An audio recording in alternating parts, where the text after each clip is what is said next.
Thank you, Chairman Klein, for your kind introduction. And ladies and gentlemen, I am very much pleased to be here with you today. I have come here with my cane because I am an injury in my hip joints because of military government assassination. But I have never used this cane and will never use for the purpose of caning to anybody else. I will now share my ideas on the three problems confronting the United States today in Asia. They are the North Korean nuclear problem, desirable relations between the US and East Asian nations, and those between the US and Korea. It is possible to resolve the North Korean nuclear problem that has been confounding us and taxing our patience.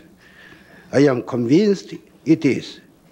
That is because North Korea's goal in this adventure is not to develop nuclear weapons, but to realize its number one foreign policy objective: normalization of diplomatic relations with the United States.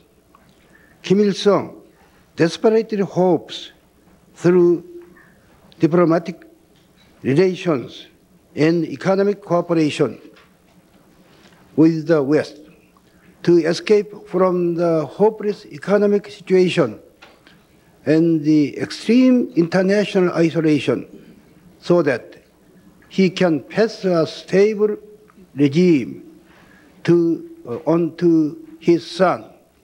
Needless to say, it is impossible for the North to improve its relations with the West unless it gives up the development of nuclear weapons. These two are mutually incomparable. Until the 1953 armistice, Kim Il-sung attempted to unify the Korean peninsula using military force.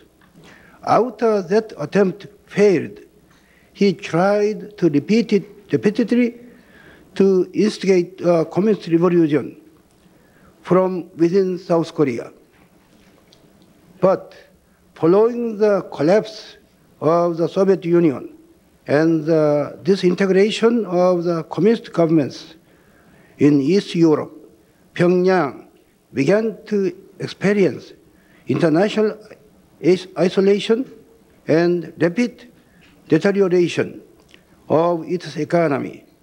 As a result, the North made a series of policy shifts. In 1991, North Korea made three major concessions to the West. The first was the joint entry, together with South Korea, into the United Nations, which the North Korea had opposed for more than 3 decades. Excuse me.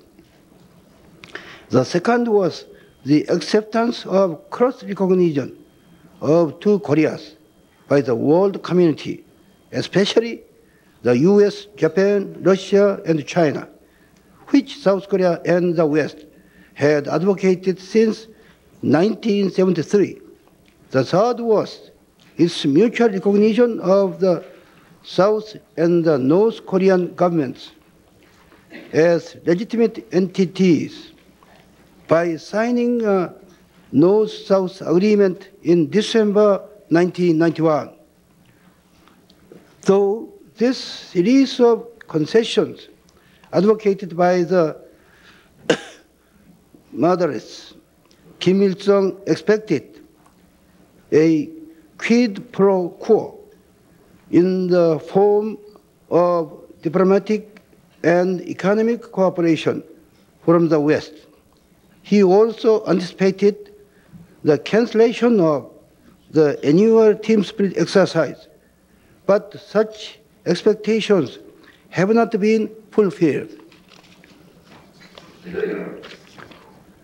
Consequently, the hardliners gained the upper hand, and the result was the North Korean declaration of its intention to pull out of the NPT, and a series of very belligerent statements. The hardliners think if we are given no way out but to ruin, we might as well go down fighting to the end. North Korea doesn't have military capability to win a full-scale war, but has enough power to inflict casualties to millions of South Koreans and Americans. When North Korea announced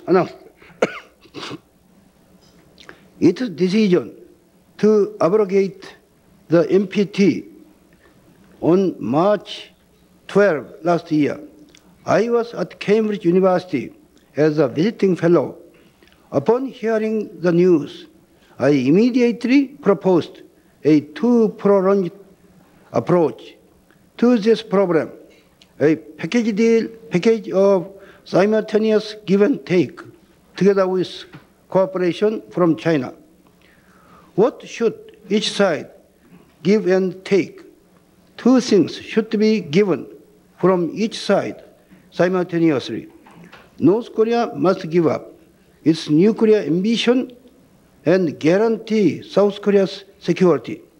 At the same time, the United States must reciprocate with diplomatic normalization leading to economic cooperation, and North Korea's security assurance, including the cancellation of the annual team spirit exercise.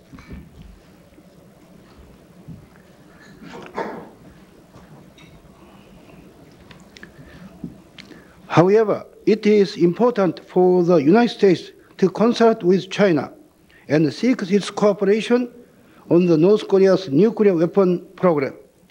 China would no doubt cooperate in this matter because the nuclear issue is not only Korea's and the United States problem, but also China's problem.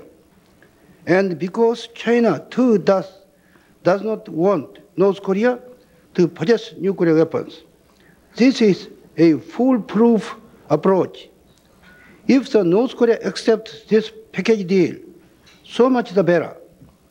If, on the other hand, Kim Il-sung rejects this package, China will have no choice but to support economic sanctions, unless, of course, it is willing to endure international criticism and lose faith. This is nothing for us to lose with this one-shot package deal. We do not need to waste time any longer. I am not saying we should trust North Korea, but simply test its real intention.